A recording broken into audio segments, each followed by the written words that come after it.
তীব্র বিক্ষোভের মুখে পদত্যাগ করলেন নেপালের প্রধানমন্ত্রী কেপি শর্মা।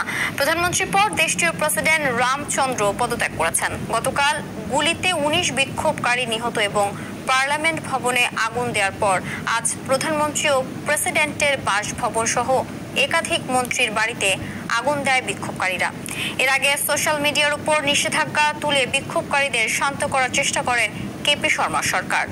বাতিল করা হয় নেপালের ত্রিভুবন বিমানবন্দরের সব ফ্লাইট।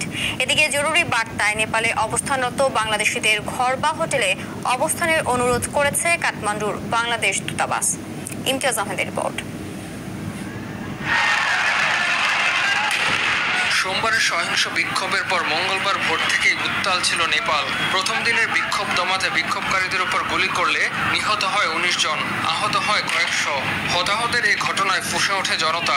রাজধানী কাঠমান্ডুর পার্লামেন্ট ভবনের সামনে জড়ো হয় তরুণরা। সময় উত্তেজিত জনতা একাধিক প্রভাবশালী নেতার বাসভবনে হামলা ও ভাঙচুর চালায়। আক্রমণের শিকার হয় প্রধানমন্ত্রী ও প্রেসিডেন্টের বাসভবন। দেশটির তথ্য ও সম্প্রচার মন্ত্রীর বাসভবনে আগুন ধরিয়ে দেয় বিক্ষুব্ধরা। হামলা চালানো হয় উপপ্রধানমন্ত্রী ও সদ্য পদত্যাগ করা স্বরাষ্ট্রমন্ত্রীর বাসভবনেও। রাজনৈতিক দলগুলোর কার্যালয়কেও লক্ষ্যবস্তু করা হয়। এতেই পদত্যাগ করতে বাধ্য হন কেপি শর্মা।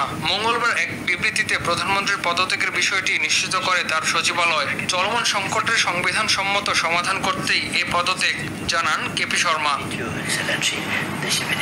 গুরুতর পরিস্থিতিতে নিরাপত্তার শঙ্কা থেকে বাতিল করা হয় নেপালের ত্রিভুবন আন্তর্জাতিক বিমানবন্দরের সব ফ্লাইট। এদিকে নেপালে অবস্থানরত বাংলাদেশিদের জরুরি বার্তা দিয়েছে কাঠমান্ডুর বাংলাদেশ দূতাবাস। জরুরি নিরাপত্তা পরিস্থিতির কারণে বাংলাদেশি সকল নাগরিককে ঘরে অবস্থান করার অনুরোধ করা হয়। গেল সপ্তাহে ফেসবুক, ইনস্টাগ্রাম সহ ২৬টি সামাজিক মাধ্যম অ্যাপের উপর নিষেধাজ্ঞা জারি করে কেপি শর্মার নেতৃত্বাধীন সরকার। সরকারের এই নিষেধাজ্ঞার বিরুদ্ধে প্রতিবাদ জানাতে সোমবার রাজপথে নেমে বিক্ষোভ করেন নেপালের কয়েক হাজার মানুষ। বিক্ষোভকারীদের বেশিরভাগই তরুণ বা জেনজি প্রজন্ম। ইমতিয়াজ আহমেদ, RTV।